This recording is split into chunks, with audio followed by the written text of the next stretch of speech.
이 사우디아라비아가 결국에 중심이 되는 중동의 석유에서 우리가 빼놓지 말아야 될 것이 오페크라는 조직이죠.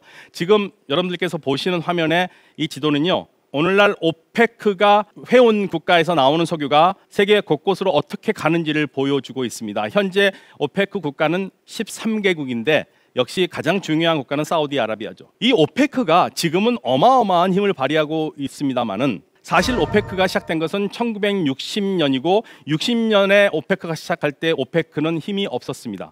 오페크가 생긴 이유는 아주 단순합니다. 당시 세계 석유를 생산하는 국가가 좌지우지하고 있는 게 아니라 당시 이들 국가에서 석유를 개발하고 유통하던 사람들, 그 기업들이 가지고 있었죠. 오페크가 힘을 얻게 된 것은 73년 제4차 중동전쟁 때입니다. 73년 제4차 중동전쟁은 이 석유를 생산하는 국가가 얼마나 강력한 힘을 가지고 있는지를 보여준 말 그대로 석유 전쟁이었습니다. 1967년에 이스라엘에게 참패를 당한 이집트는 복수를 당연히 꿈꿨지요. 근데 사실 복수보다도 더 중요했던 것은 제3차 중동전쟁에서 이스라엘에게 뺏겼던 시나이 반도였습니다. 시나이 반도를 완전히 다 뺏겼는데 문제는 시나이 반도를 뺏겼다는 얘기는 무슨 말이냐면요, 한강을 얘기한다면 한강의 강 북쪽이 완전히 적국의 땅이 됐다고 생각해 보십시오. 얼마나 불안합니까? 그래서 이스라엘에게 시나이 반도에서 물러나서 그 일부분이라도 이집트에게 반환할 것을 요구를 했는데 이스라엘이 들어주진 않았습니다. 그래서 여러 가지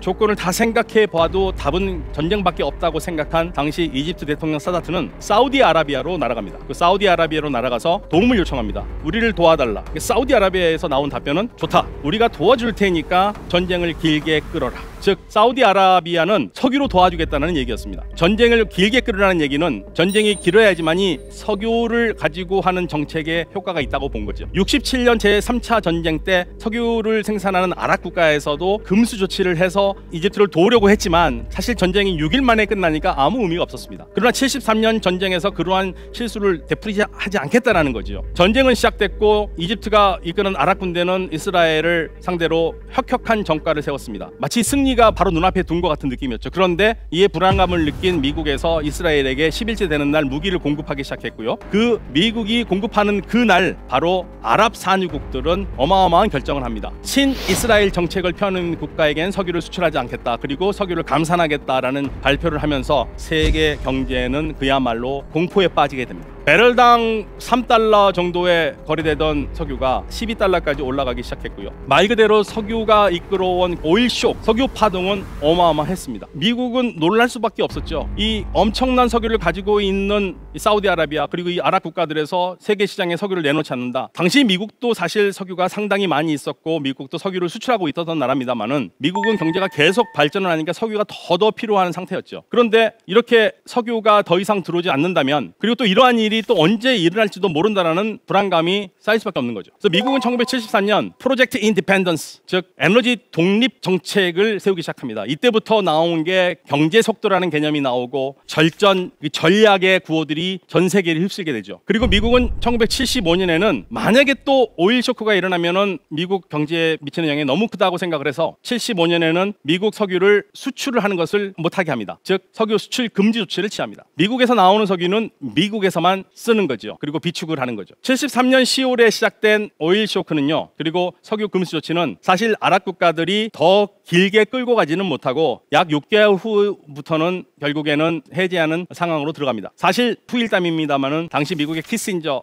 국무장관은 아랍 국가들에게 미국이 군사력을 동원할 수도 있다라는 말까지 흘리면서 석유 금수 조치를 풀 것을 요청을 했고 아랍 산유국들은 더 버티기에는 자신감이 없어서인지 더 길게 끌지를 못하고 금수 조치를 끝냅니다. 그렇지만 그 충격은 대단했지요. 어마어마한 충격이 있었고요. 전 세계 경제적으로. 그래서 미국은 74년에 들어와서 닉슨 대통령이 사우디아라비아와 아주 중요한 협정을 하게 됩니다. 이때 양국이 맺은 협정이 석유는 달러로만 거래한다는 약속이죠. 즉 73년 오일 쇼크가 불러온 어마어마한 변동 중에 하나는 바로 페트로달러의 등장입니다. 완벽하게 미국의 달러가 세계의 기축통화로 완전히 자리 잡는 그러한 중요한 순간이었죠. 그리고 미국은 75년에는 석유 금수 조치를 하면서 자국 내 석유를 시장에 내놓지 않습니다. 이렇게 이 석유가 전 세계에 미치는 영향은 어마어마했습니다. 어느 나라도 그 충격을 피해갈 수가 없었죠. 그리고 79년이 되면 중동 지역의 또 다른 격동기가 시작됩니다. 79년 2월 11일에는 사우디아라비아와 함께 미국의 든든한 우방국으로 석유 공급을 책임졌던 이란이 반미 정권으로 넘어갑니다. 이란은 사우디아라비아와 함께 미국에서 쌍둥이 기둥이라고 불릴 정도로 미국의 든든한 우방이었습니다. 그러나 79년 2월 11일 이슬람 혁명이 성공하면서 친미 세속 왕정이 반미 이슬람 공화정으로 바뀌면서